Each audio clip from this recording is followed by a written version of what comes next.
Assalamualaikum warahmatullahi wabarakatuh. Salam. Oh, selamat siang Ibu. Terima terima kasih sudah meluangkan waktu untuk diskusi fakta observasi ini. Kali ini kita dibersamai oleh Bapak pengajar praktik yaitu Bapak Sukmana SPD. Bisa dimulai? Ya? Oke, silakan. Baik, Ibu. Setelah saya observasi secara umum, saya melihat hasil positif dalam pelaksanaan pengajaran Ibu. Misalnya cara Ibu melibatkan siswa dalam diskusi sangat efektif, terus mereka terlihat antusias dan aktif berpartisipasi seperti itu ya. Baik Ibu, untuk bagian hari ini ada beberapa pertanyaan yang ingin saya tanyakan kepada Ibu terkait hasil observasi saya tadi. Boleh kan Bu? Boleh sekali Pak. Terima kasih ya Bu. Begini Bu ya. Yang pertama yang saya ingin ketahui, bagaimana perasaan Ibu tentang pelajaran yang baru saja diobservasi? Ya, saya merasa puas ya Pak dengan pelajaran tersebut. Siswa ini tampak terlibat aktif dan memahami materi yang diajarkan seperti itu. Seperti itu ya. Selanjutnya, nah apa yang menurut Ibu berjalan dengan baik selama pelajaran? Saya merasa strategi pembelajaran kolaboratif yang saya gunakan ini sangat efektif Pak. Siswa bekerja sama dengan baik dalam kelompok dan saling membantu memahami materi. Apakah Ibu bagian dari pelajaran yang menurut Ibu bisa ditingkatkan? Saya merasa perlu lebih banyak waktu untuk sesi tanya jawab di pelajaran Pak. Beberapa siswa masih memiliki pertanyaan yang belum sempat dijawab. Oke, seperti itu ya. Terus bagaimana Ibu akan mengatasi tantangan yang Ibu hadapi selama pelajaran? Saya akan mencoba mengatur waktu lebih baik dan kemudian memberikan kesempatan untuk tanya jawab di pelajaran karena diambil pelajaran. Oke. Terus apa langkah konkret yang akan Ibu ambil untuk meningkatkan pembelajaran di masa depan? Saya akan meninjau kembali rencana pembelajaran saya dan mencari cara untuk lebih mengintegrasikan teknologi dalam pembelajaran. Saya juga akan meminta umpan balik dari siswa untuk mengetahui apa yang bisa diperbaiki. Oke, baik sekali ya. Terus bagaimana Ibu akan mengukur keberhasilan dari perubahan yang Ibu rencanakan?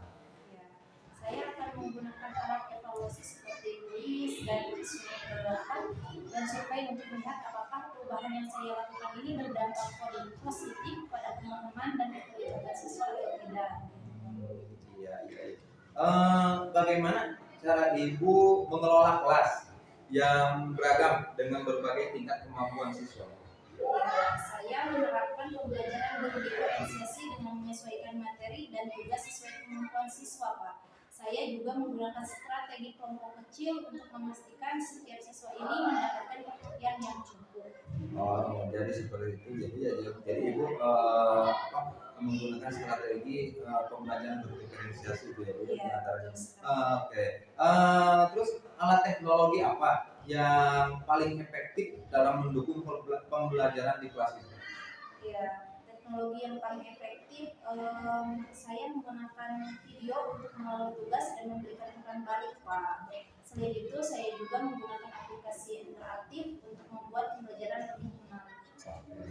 Jadi menggunakan alat video ya supaya pembelajaran itu lebih menarik, supaya anak-anak bisa fokus terhadap pelajaran itu seperti itu ya. Oh, baik sekali itu. Terus apa langkah-langkah yang Ibu ambil untuk pengembangan profesional ini? Langkah yang saya ambil untuk mengembangkan profesional saya di workshop dan seminar pendidikan seperti itu Pak. Saya juga bergabung dengan komunitas belajar yang ada di sekolah saya untuk berbagi pengalaman dan belajar dari pengalaman siswa. Oke. Terus bagaimana Ibu menyesuaikan materi pelajaran untuk siswa dengan berbagai tingkat kemampuan? Iya, saya membuat rencana pembelajaran yang fleksibel Pak dengan berbagai tingkat kesulitan.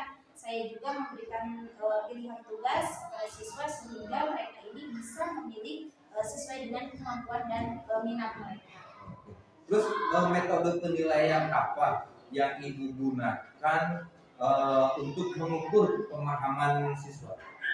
Saya menggunakan kombinasi penilaian formatif dan sumatif, Pak. Penilaian formatif seperti kuis dan diskusi kelas membantu saya memahami kemajuan siswa secara real-time. Sementara penilaian sumatif seperti ujian akhir memberikan gambaran keseluruhan tentang pemahaman mereka. Terus apa strategi Ibu untuk menjaga motivasi siswa tetap tinggi? Untuk menjaga motivasi siswa tetap tinggi ini, saya mencoba membuat pelajaran lebih interaktif dan relevan dengan kehidupan sehari-hari siswa, Pak. Saya juga memberikan penghargaan dan pengakuan untuk pencapaian mereka baik besar maupun kecil. Itu sebagai pengakuan ya, untuk siswa supaya mereka lebih semangat lagi gitu ya. Terus bagaimana cara Ibu melibatkan orang tua dalam proses pembelajaran? Saya mengadakan pertemuan dengan orang tua untuk membahas perkembangan siswa. Saya juga menggunakan aplikasi komunikatif seperti WhatsApp untuk memberikan update dan menerima masukan dari orang tua. Oh, jadi Ibu menggunakan mungkin salah satunya itu grup WA ya, untuk bisa menghubungi orang tuanya, untuk ada kolaborasi dengan orang tua supaya orang tua mengetahui keadaan perkembangan anak. Bagus sekali. Terus bagaimana Ibu mengatur waktu antara tugas mengajar dan tugas administratif? Ya, saya mengatur waktu antara tugas mengajar dan tugas administratif ini. Saya membuat jadwal harian yang terstruktur dan menetapkan prioritas untuk tugas-tugas penting, Pak. Saya juga menggunakan alat manajemen waktu seperti aplikasi to-do list untuk membantu saya tetap terorganisir. Baik sekali. Ini yang terakhir ya, bagaimana Ibu melakukan refleksi terhadap praktik mengajar Ibu? Ya, saya menulis refleksi setelah setiap pelajaran untuk mengevaluasi apa yang berjalan baik dan apa yang perlu diperbaiki begitu, Pak. Saya juga meminta umpan balik dari siswa dan rekan guru untuk mendapatkan perspektif yang berbeda. Jadi seperti itu ya Bu. Jadi tentunya kita setelah akhir pembelajaran itu kita harus ada refleksi itu untuk mengetahui keberhasilan apakah dalam mengajar tersebut kita sudah baik atau belum gitu ya. Baik, bagus. Oke, sebagai alat ukur ya, baik sekali ya. Mungkin Ibu percakapan pasca observasi kali ini saya akhiri sampai di sini. Terima kasih atas waktunya, mulai dari kegiatan pra-observasi yang kita sudah lakukan, kemudian observasi sampai tahap pasca observasi kali ini ya Bu ya. Semoga bermanfaat bagi Ibu karena Ibu sudah bersedia untuk saya observasi.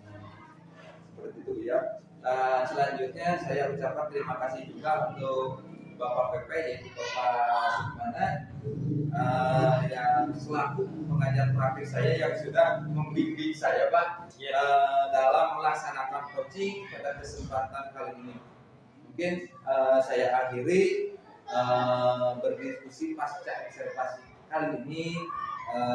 Mohon maaf bila ada kekurangan dari saya atau kata-kata yang tidak berkenan di hati Ibu sama Bapak. Saya akhiri saja. Wassalamualaikum warahmatullahi wabarakatuh. Waalaikumsalam warahmatullahi wabarakatuh.